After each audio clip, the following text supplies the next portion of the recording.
দাবিতে আজকে শেরে বাংলা কৃষি বিশ্ববিদ্যালয় সকল কথা না বলে এই মিছিলে সবাইকে অংশগ্রহণ করার জন্য আমি আন্তরিক অভিনন্দন ও শুভেচ্ছা জানাচ্ছি। প্রিয় ভাইয়েরা, আপনারা জানেন দীর্ঘ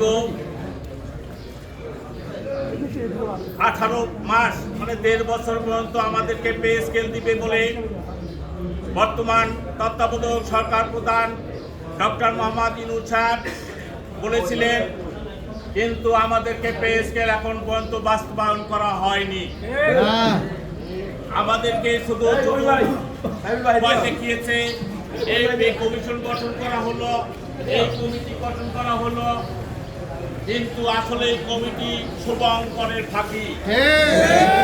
একটা কমিটি করা মানে ওই জিনিসটা 2 বছর 3 বছরের জন্য ঝুলে যাওয়া। আমরা এই শুভঙ্করের ফাঁকি দেখতে চাই না, আমরা চাই বাস্তবায়ন। আমরা কর্মচারীবৃন্দ, আমরা অর্থনৈতিকভাবে কষ্টে আছি। বর্তমান যে বেতন দিচ্ছে এবং বাজারের সাথে দ্রব্যমূল্যের ঊর্ধ্বগতির কারণে আমাদের বেঁচে থাকাই নাবিশ্বাস হয়ে উঠছে। তাই আমাদের ছেলে মেয়েদের লেখাপড়া খরচ, আমাদের দিনের সাংসারিক খরচ চালনা করা আমাদের পক্ষে অসম্ভব হয়ে পড়েছে। তাই আমি বর্তমান তত্ত্বাবধায়ক সরকার প্রধান ডক্টর মোহাম্মদ ইউনূস সাহেবের কাছে জোরালো আবেদন চাচ্ছে যে আমাদের আর ওই সেই কমিটি না করে আমাদের আপনার বিদায়ের আগেই আমাদের পে স্কেল বাস্তবায়ন করে আপনি বিদায় নেবেন এবং সারা বাংলাদেশের সমস্ত কর্মকর্তা কর্মচারীদের আশীর্বাদ দিয়ে যাবে। আর যদি আপনি বাস্তবায়ন না করেন তাহলে সারা বাংলাদেশের সমস্ত কর্মকর্তা কর্মচারী আপনাকে অভিশাপ দিবে।